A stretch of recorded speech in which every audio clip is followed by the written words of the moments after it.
कि तुम्हें कैप्चा की हिस्ट्री पता है कि आखिर कैप्चा इंट्रोड्यूस हुआ तो हुआ क्यों एंड कैसे हुआ? मैं बताता हूँ। तो जब इंटरनेट इंट्रोड्यूस हुआ इन द ईयर 2000 तो ह्यूमन के साथ साथ रोबोट भी इंटरनेट को यूज़ करना सीख गए थे, ठीक है। तो इससे बचने के लिए इंट्रोड्यूस हुआ कैप्चा, जो ह्यूमंस तो समझ पाते थे बट बॉट्स नहीं समझ पाते थे, ठीक है। तो बेसिकली आप उसको डाल के वेबसाइट को एक्सेस कर सकते थे। क्या हुआ, बॉट्स भी धीरे धीरे उन टेक्स्ट को समझने लगे। देन 2007 में इंट्रोड्यूस हुआ रिकैप्चा। वो काम ऐसे करता था कि आपको 2 वर्ड्स मिलते थे, ठीक है। पहला वर्ड जो ह्यूमंस भी समझ पाते थे एंड बॉट्स भी समझ पाते थे, बट जो दूसरा वर्ड था उसको ह्यूमंस तो समझ पाते थे बट बॉट्स को वो समझ में नहीं आता था। बट धीरे धीरे बॉट्स और स्मार्ट होने लगे, वो रिकैप्चा को भी समझने लगे, ठीक है। इमेज कैप्चा इंट्रोड्यूस किया। तो बेसिकली इमेज कैप्चा में होता यह था ना कि आपको कुछ इमेजेस दी जाती थी, फॉर एग्जांपल कार्स की, ट्रैफिक सिग्नल्स की। वर्क ऐसे करता था कि सिंपली आपको उन इमेजेस को सिलेक्ट करके उन्हें वेरीफाई करना होता था, ठीक है। आप उस वेबसाइट को एक्सेस कर सकते थे। क्या हुआ ना, जो बॉट्स है ना वो और ज़्यादा स्मार्टर हो गए, ठीक है।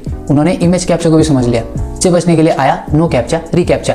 मतलब आपको पता होगा एक आपके सामने बॉक्स आता था, ठीक है, उसमें लिखा होता था I am not a robot. Simply आपको उस पर टिक करना होता था, ठीक है। तो कहते थे कि यार बस टिक ही तो करना, ये तो रोबोट भी कर सकते हैं। तो नहीं, ऐसा नहीं था। इसमें आपका बिहेवियर देखा जाता था कि आपने उस बॉक्स को क्लिक कैसे किया, मतलब ऐसे स्ट्रेट किया या फिर ऐसे जिगजैग करके किया। तो जो रोबोट्स है वो तो ऐसे स्ट्रेट करके क्लिक करेंगे, ठीक है, बट हम तो ऐसे जिगजैग करके करेंगे ना, हम ऐसे स्ट्रेट नहीं कर सकते, ठीक है। तो ये नोटिस होता था। बट अभी आप देखो तो I am not a robot वाला भी कैप्चा नहीं आता।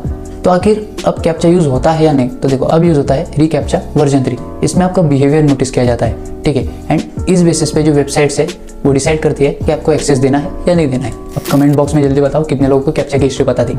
पता तो कुछ होता नहीं है, बस वेबसाइट स्क्रॉल करनी है।